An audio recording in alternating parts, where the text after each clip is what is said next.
Today's problem is the top k frequent elements. Let's have a look. Given an integer array nums and an integer k, return the k most frequent elements in the array. Very cool. Let's just have a look at this. So given this, we want to take the top two most frequent elements, right? So we can see that the number 1 appears 1 times, the number 2 appears 2 times, and the number 3 appears 3 times. So in short, 3 appears the most, followed by 2, followed by 1.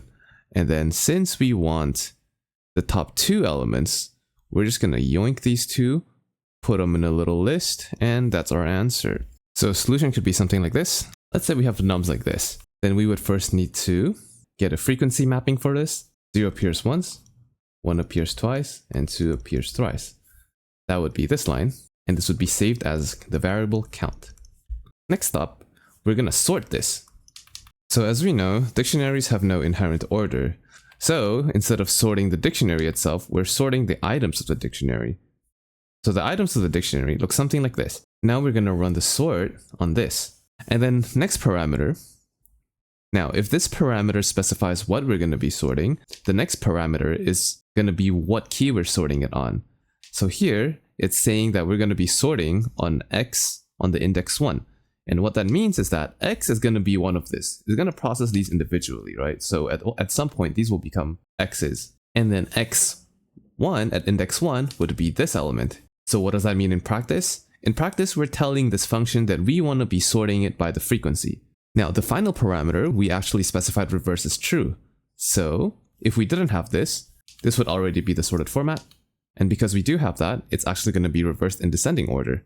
So step one is to have the frequency mapping. Step 2 is to sort it. The next step is to sort it in descending order, with the highest frequency being the first element and the lowest frequency being the last element. And then the third step here is going to be to simply loop through this list one by one and append the 0th index, which is this, into the results. So here, let's say k is equal to 2, and we want the top 2 elements. Easy. So we'll loop through this, and then we'll grab this one, we append them to the list, and we're done. This solution works, and it's probably the most straightforward solution, and it's gonna give you a time complexity of O of n to create the frequency map, and to sort it, it's gonna be n log n, and then lastly, to loop through it, it's gonna be k, since we're looping through only k elements at the end. So from here, we can clearly see that n log n is gonna dominate. Time complexity is gonna be n log n. With this, well, again, it's not ideal because we have to do some sorting, but at least it gives us a little idea on how we can solve this. Now, for this next one, I want you to envision a bunch of buckets. Imagine a scenario where we've constructed these buckets such that, in our example nums, depending on how many times that number has appeared, it's going to go to its appropriate bucket. So if we have a look, -1 appeared 1 time, then we got a -1 in here. Number 0 appeared 1 time, it's going to go into this bucket. Number 1 appeared 1 time, well, actually twice. Then the number 1 is going to go into this bucket. And then number 2 appeared 3 times, wow. Then that's going to go into here, the 3 bucket. And the number 3 appeared 3 times, and it's going to go into this bucket. So these buckets, this label here, 1, 2, 3, these represent the frequency of numbers. So if you imagine, if we do have this scenario, then to get the top 2 elements, all we have to do is peek into this bucket, grab 2 things, and return it. Okay, but what if we want the top 1 element? Then we can look at the biggest bucket and then grab any one of this. It doesn't matter which one we return. Because if you're just looking for the top element, it doesn't matter if you return 2 or 3. If you want to get the top 4 elements, then you look into here, grab this one, then we have 2 elements, and then we look into here, we grab this one, then we have 3 elements, and then we look into here, and then we grab either one of this. Then we have 4 elements in total. So, of course, this isn't a built-in data structure, but this is a pattern that you'll see in other questions. And this type of pattern is called the bucket sort. Well, it's called bucket sort because obviously you have these buckets, and then you just like chuck stuff into it that matches the label, and then you can do whatever you want with it. So for this question specifically, this top k question, bucket sort is especially suitable. Now you might be asking, well, how do you even make this kind of data structure? And like, is this actually better than this sorting? Well, let's give it a go. So the first step is to create a frequency table. This is really easy in Python. All we have to do is run the counter function on nums in Python. Really easy, and this will give us a really nice frequency table. Once we have that, then the next step is to create this structure for our buckets. So what I'm gonna do actually, I'm going to create a variable called buckets. And this is just a list. But inside this list, I'm gonna put sublists. So you can imagine, in the end game, we're gonna have something that looks like this. Because at index 0, this means this is all the numbers that appeared 0 times. Well, we're not recording that, so this is gonna be empty at index 0. But at index 1, we're recording all of the numbers that appeared exactly once. So next -1, 0, 1. That's why they go here. And at index 2, we'll have all the numbers that appeared exactly twice. So that's the ones. And then at index 3, we record all the numbers that appeared thrice. So that'll be 2 and 3. So you can see with this structure, it's mirroring what we had before. Well, I didn't draw the bucket 0 because I thought it's a bit redundant in the initial explanation. But you can see that it's basically the same thing. And we're going to want to build up to this. So let's do that. So the first thing I do is I need to figure out how many buckets I want. So this is just one bucket, and how many of this do I need? Well, then that's going to be equal to the biggest bucket. But the thing is, we don't know what the biggest bucket should be. Well, then let's think about this then. If we're just given this array and we have no information yet about what elements are inside, we can assume that the worst case scenario is that every element inside this list is the same element. So in the worst case, the largest bucket is going to be equal to the size of nums. So we can take this, multiply by the length of nums, then we'd have as many buckets as the length of nums, since that is the worst case. Of course, in a case like this, where the spread is a little bit more average, well, it turns out that we only needed 3 buckets. But in the worst case, it could go up to 1, 2, 3, 4, 5, 6, 7, 8, 9, 10. 10 buckets. So in reality, when we're executing this algorithm, we'd have a bucket 4, 5, and so on up until 10, right? Of course, let's not forget bucket 0. We are realistically not going to use bucket 0 because, like, how can a number appear 0 times and still be in the nums array? But the thing is, we want to be able to access index 10. But if we were to initialize it by multiplying this by just 10, then we can only access index 0 to 9. If we try to access index 10, it'll give us an out of bounds error. So that's why, to counter this, we got to give a +1, right? Okay, cool. So we've decided on how many buckets we want by considering how many buckets we will need in the worst case scenario. All right, sick. Next up, we're going to fill in the bucket with values. So we're going to loop through each item here, and then we're going to do buckets, and then we want the frequency here. And then that's going to give us the correct bucket, the correct numbered bucket that we want. So for example, this one. So if I do buckets 1, this will give us the bucket with index 1. And then I'm gonna put this value into it, right?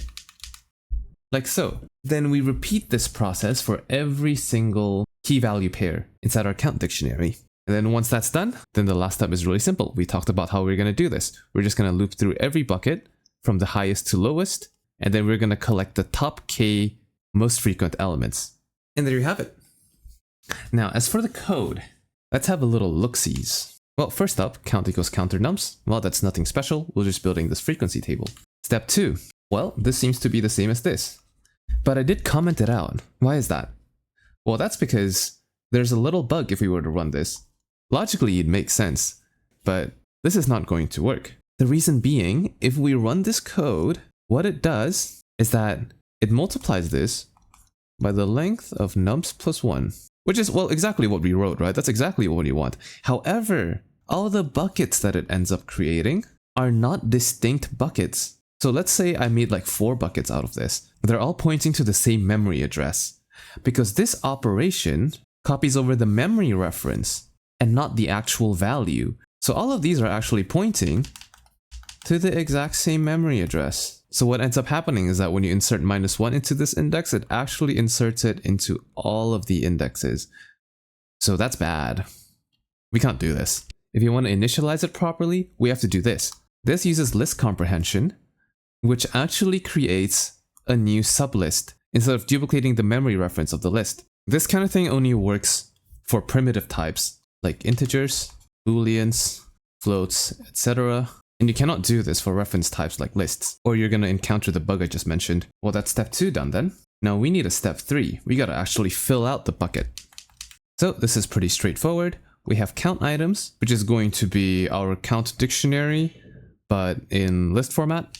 And then I'm going to loop through each tuple in here, where the first element I'm going to call num, and the second element I'm going to call frec. So I'm just going to loop through this one by one, and for each iteration, I want to find the correct bucket. And as we know, the buckets are labeled with the frequency. So we'll find the right bucket using this command. So in this case, it'll give us this bucket, and all we're doing is appending num, which is this thing. And shwink, yoink, it goes into that bucket. And then we repeat this for every bucket.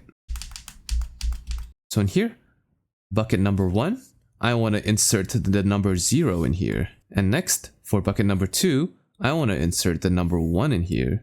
Bucket number 3, and so on and so forth. So at this point in time, we have this. We have 10 buckets, well, 11 buckets in total, including bucket number 0. And then, well, any bucket from 4 to 10 are empty, but 1 to 3 are filled up. So what do? This is the point in time where we start looping through the buckets. So from this line, we can see that we're starting with the bucket at the very end, bucket number 10, and then we're going to slowly move backwards to bucket 9, 8, 7, 6, blah, blah, blah, blah, blah. We know those are empty, but the computer doesn't. And then we hit bucket 3, 2, and 1, which is the interesting ones. So we're going to loop through every bucket from the largest index to the smallest index. And then in this code, well, I'm just doing a little bit of renaming. I'm going to call buckets I bucket because that's the current bucket we're looking at, right? So at first, buckets I would be 10, 9, 8, and so on and so forth. And for that specific bucket that we're looking at right now, I'm going to loop through every number in bucket. And obviously, if the bucket is empty, we're just going to skip the bucket essentially. Once we find a bucket that actually has something, so all these are crossed out now. When you reach this point, we're looping through the numbers inside the bucket 3. We're going to take that number, and then we're going to append it to result. So right now, our result has a 2 in it, right? And then once we've appended that, we're going to do a little check to see if our result has reached k yet. So let's say if k is 1, after inserting 2, well, we've already fulfilled the conditions. We're done. And we can return this value.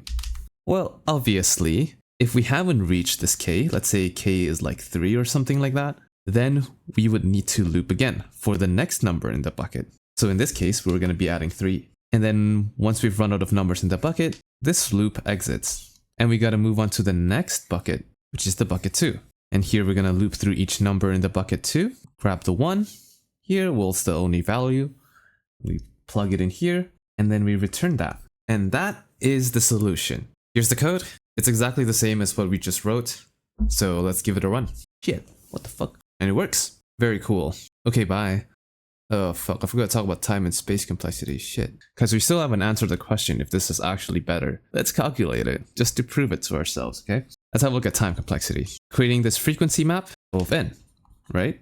We loop through every element, and then we create this. Next, buckets. Same thing, O of n. Because for every number, we're creating a new sublist. No problem. Next one. For each number and frequency in the counts dictionary, we know count is going to be as large as the number of unique numbers inside nums. So what are the constraints for our numbers here? Well, having a look at this, we can see that for any given number inside nums, it's only going to be in between -1000 and -1000. So we'll say like 2000. At most, the size of this is going to be 2000. Multiplied by, what operation is this? Taking a bucket, this is an indexing operator. We're getting the element inside buckets by indexing, which is O of 1. And then appending to a list is also O of 1. So it's just 2000 times 1. Well, for the last chunk of code here, where we loop through each bucket, and then effectively we're looping through each element, right? In the worst case, we're going to be looping through every element, and we're going to be looping through every bucket. So that's basically 2n. So effectively, if we kind of crunch it down, it's basically linear time. Very cool. And for the space complexity, we're using up count. As we know, count can only grow as big as the number of unique elements, and as we've established before, the number of unique elements is 2000 at most. Then the next thing that we use for extra space is probably gonna be the buckets. How big are the buckets exactly? Well, the buckets are gonna be storing every element inside nums. Well, in the worst case where every number inside nums is unique, well, we're gonna have as many buckets as the length of nums, which is n. So the space complexity kind of goes down to n. Linear time and linear space, which is an improvement from our sort solution. Alright, for real this time. Okay, bye.